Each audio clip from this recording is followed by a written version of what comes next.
नाजरीन आदाब, MCN Urdu news में आपका खैर मकदम है। कोरोना की वबा से बचने के लिए नांदेड़ एयरपोर्ट पर एहतियाती इकदाम उठाए जा रहे हैं।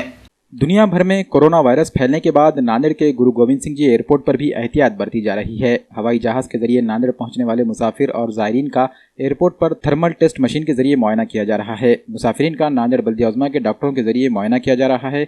अभी तक मुसाफिरों में कोरोना वायरस की कोई भी अलामत नहीं पाई गई है, लेकिन इनमें एक मुसाफिर जनूबी अफ्रीका से लौटा है। इस मुसाफिर का तफसीली मुआयना किया गया।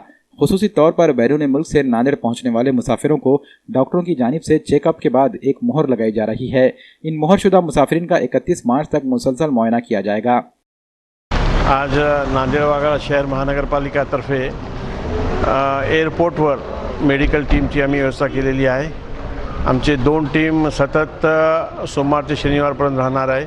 सकाळची शिफ्ट सकाळी 9 ते 1 राहील आणि दुपारची 1 ते 7 पर्यंत राहील।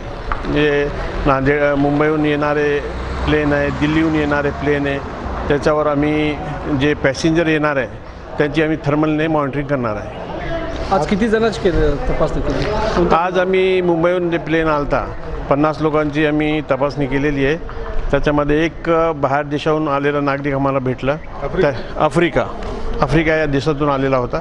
त्याला आम्ही स्टॅम्पिंग वगैरे केलेली आहे। स्टॅम्पिंग जे करणारा म्हणजे आज नांदेडचा पहिला पेशंट आहे ते, ज्याला आम्ही 14 दिवस क्वारंटाईन करणार आहे की ते त्याच्या घरीच 14 दिवस रूममध्ये बंद राहणार आहे। आणि त्याला स्टॅम्पमुळे ते असं होणार आहे की ते बाहेर निघाला की ते स्टॅम्प त्याला दिसणार आहे पब्लिकला, आणि त्यांना ते लोक म्हणतील की बाबा घरी जा, तुझे अजून 14 दिवस झालेले नाही।